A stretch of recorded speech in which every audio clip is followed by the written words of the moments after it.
Hola, ¿qué tal? Soy Iván Carrillo y me da mucho gusto encontrarme con ustedes en un nuevo episodio de Reporte Climático.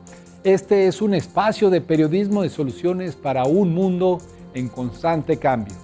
Con ayuda de especialistas de Latinoamérica, abordamos cada semana los distintos aspectos del mayor desafío de nuestro tiempo, la alteración del clima.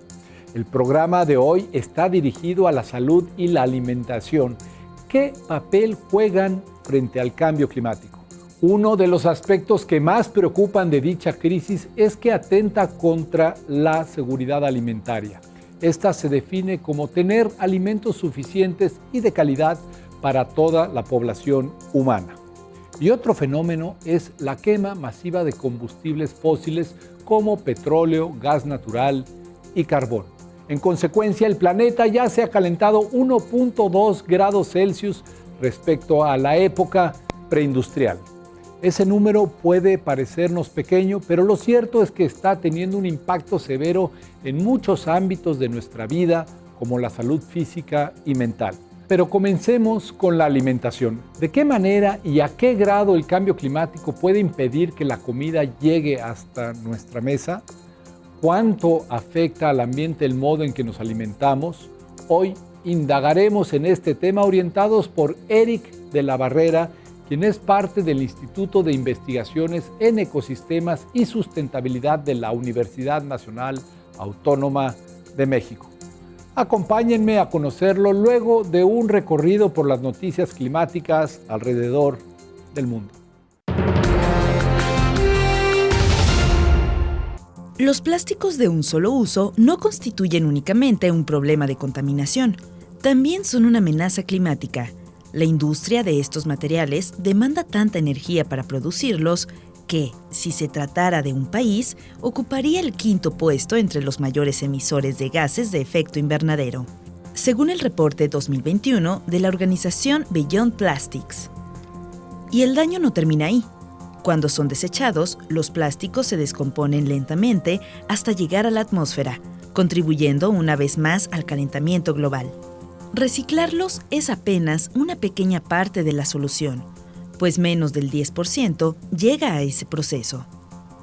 De hecho, el símbolo de flechas y números incluido en los artículos de plástico no garantiza que se transformarán en nuevos productos. Solo aquellos marcados con 1 y 2, y en raras ocasiones los que presentan un 5, son apuestas seguras, dependiendo de las capacidades de reciclaje de cada lugar. Por lo tanto, la mejor alternativa que tenemos ante la invasión del plástico es reducir su utilización, mediante acciones individuales y regulaciones más estrictas.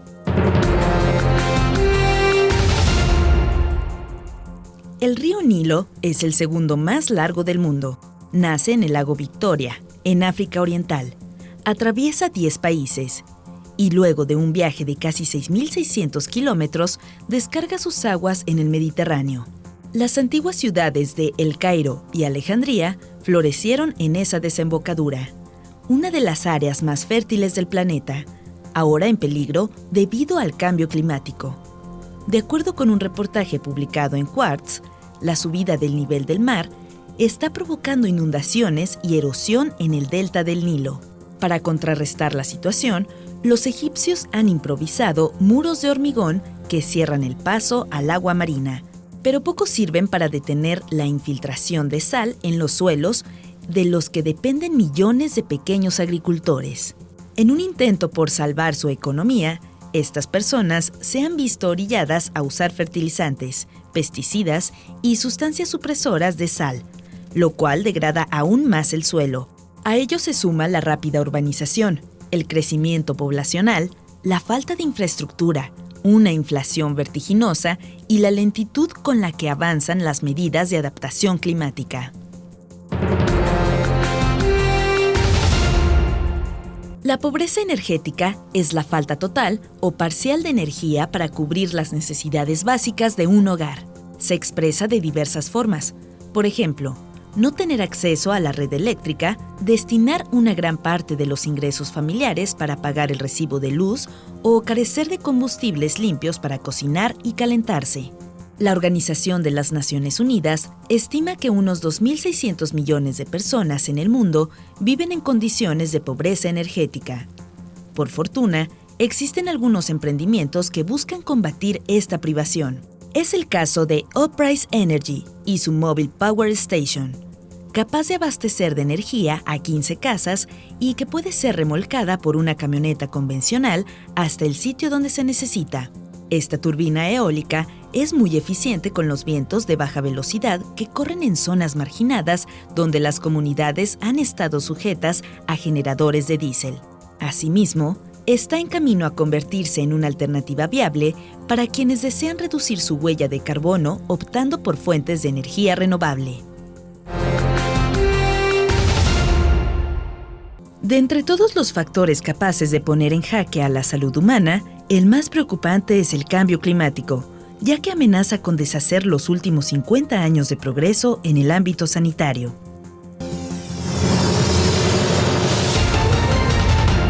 La producción de alimentos es una de las actividades humanas más vulnerables al cambio climático. El por qué nos lo explica Eric de la Barrera. La conversación más fuerte es la seguridad alimentaria global, pero en realidad el concepto se refiere a las personas o a las casas. Entonces, pues sí, y en muchos casos se mide en términos de que si la gente tiene o no que comer ese día o estacionalmente. Por ejemplo, la gente que tiene agricultura de autoconsumo, pues en épocas de sequía o en épocas muy frías, pues tiene que almacenar alimentos estables como cereales o leguminosas. Pero bueno, ¿qué oportunidades tiene México? Pues México tiene la ventaja, llamémosle así, de que casi la mitad del territorio ya de por sí era árido o semiárido. Entonces, de todas formas, a lo largo de nuestra historia hemos desarrollado diferentes cultivos que ya están adaptados, incluyendo algunas variedades de maíz. Entonces hay que echar mano de esas. El cambio climático, porque pues la agricultura y la ganadería dependen básicamente de un clima más o menos estable y predecible. Entonces, a la hora que tenemos estos cambios graduales del cambio climático antropogénico, pues se está calentando o se está secando más y cada vez es menos. Las zonas donde se desarrollaron algunos cultivos cada vez son menos propicias para producirlos, digamos, en promedio. Y esta situación se agrava con los eventos extremos cada vez más comunes. Porque puedes tener eventos de sequía o granizadas o lluvias muy fuertes, todas concentradas en un solo momento que pues pueden dañar la producción agrícola. Eso con el cambio climático, pero hay también otros factores de la globalización más sociales que también vulneran a la seguridad alimentaria, digamos, del planeta y de las regiones también, porque, pues, por ejemplo, para el caso de la agricultura tropical, que es donde se produce la mayor parte de la comida del planeta, entonces se anticipa que estas zonas van a ser más áridas y más calientes. Entonces las zonas óptimas para los cultivos se van a mover hacia latitudes más altas o hacia elevaciones más altas, por ejemplo, arriba de montañas. El asunto se torna aún más complejo si consideramos que estos sectores no solo son víctimas del calentamiento global, sino que contribuyen al problema. Es una de las principales generadoras de gases de efecto invernadero. También alteramos los ciclos biogeoquímicos del nitrógeno y del fósforo, y pues también es la fuente principal de cambio de uso de suelo al desmontar selvas y bosques para producir nuevas plantaciones o nuevos pastizales para ganado. Se estima que los sistemas alimentarios aportan 1/3 de las emisiones globales de los gases que calientan al planeta. Pero afortunadamente hay estrategias que pueden aminorar esta huella. Pues por ejemplo, para el caso de las alteraciones a los ciclos del nitrógeno y del fósforo, que en general el nitrógeno es el componente principal de la atmósfera terrestre, en una molécula de 2 átomos de nitrógeno que es muy estable y se necesita muchísima energía para romperlo. Entonces ya esa tecnología se inventó en la Segunda Guerra Mundial y pues a partir de entonces tenemos una cantidad ilimitada de nitrógeno que, como había sido relativamente barato, lo hemos utilizado y liberado en el ambiente. Entonces la manera de solucionar eso es usando de manera más cuidadosa fertilizantes en lugar de ir y echar el costal completo que viene de los programas de fomento del campo, pues usar un diagnóstico más cuidadoso y, por ejemplo, usar fertirrigación, donde usas riego por goteo ya mezclado con los nutrientes que necesita la planta. Y de esa forma es posible dosificar el agua, un recurso que la industria alimentaria ha acaparado. En general en el planeta, como 2/3 partes del agua dulce disponible se utiliza para la agricultura y justo en México recientemente hubo voces que dijeron que no, hay que quitarle el agua a la producción de alimentos o cobrarles más por su uso. Este tipo de planteamientos son inviables, pero lo que sí tiene potencial es racionar. Por ejemplo, de riego, que en lugar de usar estos canales de irrigación al cielo abierto o esta técnica de irrigación en la que inundas el campo y dejas que se infiltre, pues más bien también usar riego por goteo, que además en realidad la mayor parte de las unidades productivas hacen agricultura temporal, entonces tampoco hay acceso a riego en todos los casos. Entonces también eso también se resuelve desarrollando variedades que sean más tolerantes a la sequía y a la falta de alimentos. Y con respecto a la liberación de CO2 y otros gases de efecto invernadero, pues como el metano, pues ahí hay que mejorar el transporte y la tecnificación de la cosecha y de la labor, porque una parte que no vemos de las emisiones de gases de efecto invernadero en la comida tienen que ver con el transporte.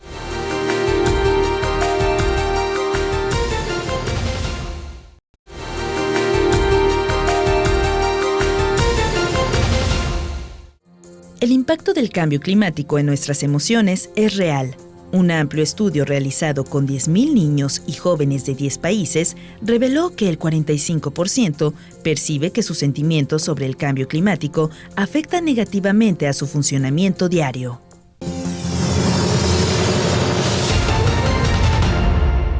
En el pasado, la salud era vista como la ausencia de enfermedad, mientras que ahora se le reconoce como un estado de completo bienestar físico, social y mental. Para platicarnos más sobre el tema está con nosotros Yasna Palmeiro. Ella es experta en salud pública y epidemiología. Ella nos platica los conflictos a los que nos enfrentamos, ya que estos suponen nuevos desafíos. Pese a que la relación entre cambio climático y salud mental ha reunido evidencia, esto no se traduce en políticas públicas. Lamentablemente todavía no tenemos acción desde el punto de vista de políticas públicas para enfrentar los problemas asociados al cambio climático y salud mental. Lo que yo te comentaba son sentimientos, son emociones, son alteraciones en relación al bienestar mental, ¿cierto?, de las personas, principalmente jóvenes. Algo que hemos dejado de lado es el efecto del cambio climático en la salud mental a través de un evento extremo. Que lo viven tanto jóvenes como también personas adultas, toda la sociedad. Si nos vemos enfrentados a un incendio, por ejemplo, que afecta a nuestra casa, que afecta a nuestros barrios, o si nos vemos enfrentados ante una aluvión importante, una inundación importante que también afecta a todos nuestros entornos, esto causa un daño directo a la salud mental, causa preocupación, causa ansiedad, no sabemos qué hacer, perdemos cosas básicas como podría ser la vivienda, por ejemplo, y esto obviamente afecta de manera transversal. Incluso podría dar lugar al denominado síndrome por estrés postraumático. Que no hemos sido capaces de reaccionar desde la política pública, de reaccionar de una manera adecuada, apropiada a los tiempos, ya sea para lo que viene para el futuro, pero también para lo que hoy día estamos viviendo y muchas de las personas en el mundo están viviendo. En Pakistán, en Nigeria, en Australia han estado ocurriendo inundaciones que la verdad están cobrando vidas y están destruyendo todos los entornos y los vecindarios de las personas. Entonces, lamentablemente tenemos mucho por trabajar aún. Yasna Palmeiro piensa que la mejor alternativa es conformar alianzas. Entre la academia, entre los tomadores de decisión, con las comunidades, con las personas que también lo están viviendo. A veces, cuando nos sectorizamos y nos enfocamos en una sola área, dejamos de ver cosas valiosas como, por ejemplo, la experiencia de las personas que sí han vivido todas estas afectaciones a la salud mental o desequilibrios en el bienestar mental debido al cambio climático en sí. Veamos en particular qué es lo que la academia podría aportar a este tipo de esfuerzos. Yo te podría decir que lo primero que necesitamos saber es ponernos de acuerdo para estandarizar mediciones, saber cuánto y quiénes están sufriendo estas alteraciones, ya sea ansiedad, también duelo. El duelo climático, el duelo ecológico podría ser muy negativo para las personas que están en su potencial desarrollo, ¿no? ¿Cómo vemos motivación? ¿Cómo nos levantamos en el día a día cuando estamos viendo que la naturaleza se está viendo afectada y lo más probable es que en el futuro no vaya a ser mucho mejor? Entonces, si tú me preguntas cómo podemos empezar, es bueno, reunámonos, hablemos del tema, primero, porque eso nos va a permitir bajar tabúes, bajar estigmas, quebrar estas barreras de estigmas en términos de la salud mental. Miramos y vamos a ver quiénes están siendo los más afectados.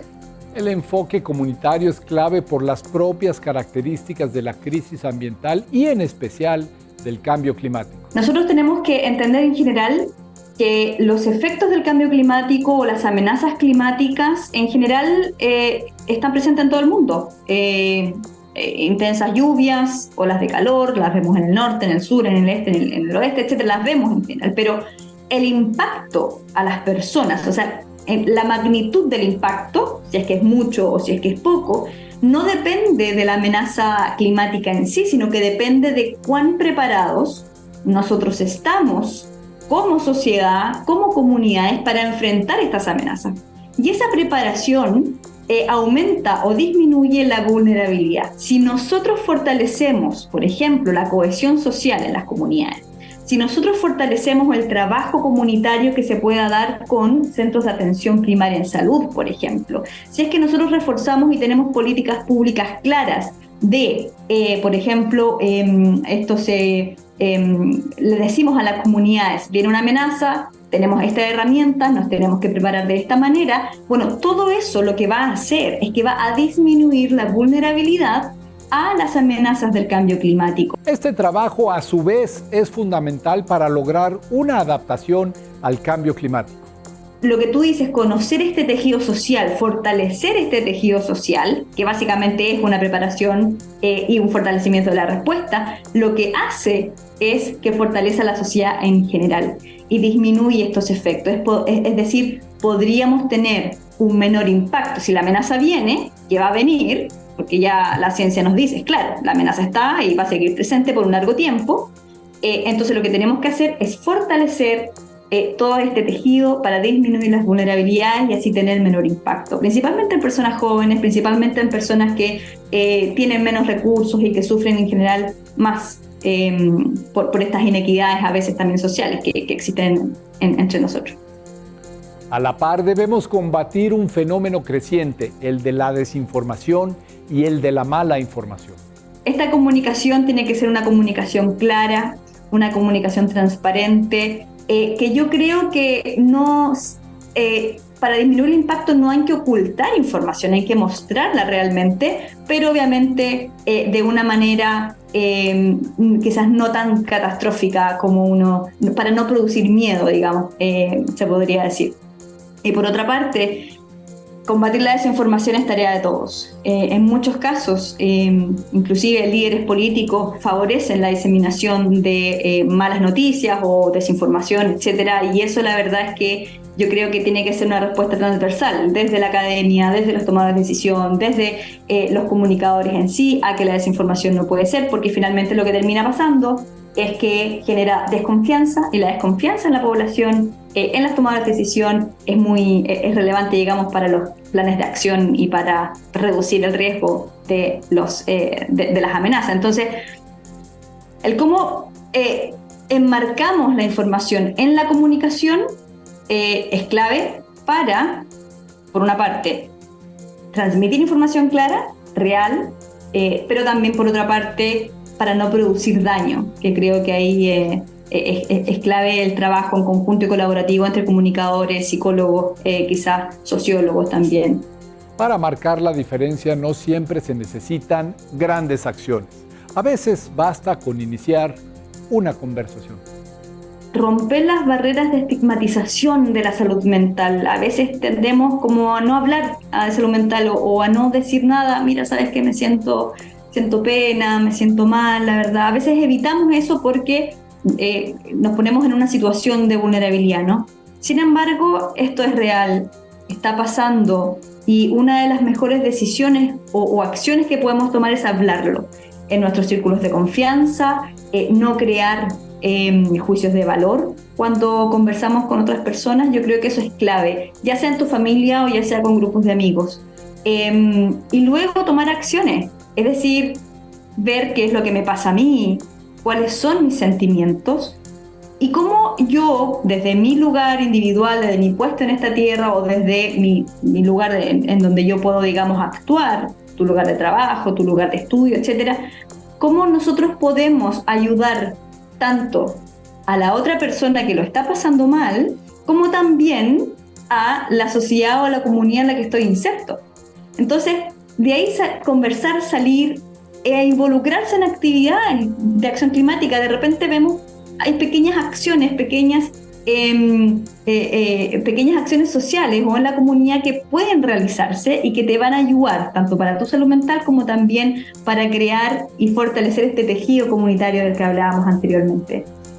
Acciones hay muchas, actividades hay muchas en diferentes lugares. Creo que uno de los aspectos positivos dentro de los últimos años es que muchas universidades, muchos centros de trabajo, muchas instituciones están tomando diferentes acciones climáticas. Están, organizando grupos de reciclaje, están organizando grupos de disminuir el consumo de energía, etc. Todas esas cosas, aunque se vean como pequeñas, importan también para crear este tejido social. Hemos llegado al final de este reporte climático, periodismo de soluciones para un mundo en constante cambio. Gracias por habernos acompañado. Mi nombre es Iván Carrillo y los espero en la próxima emisión.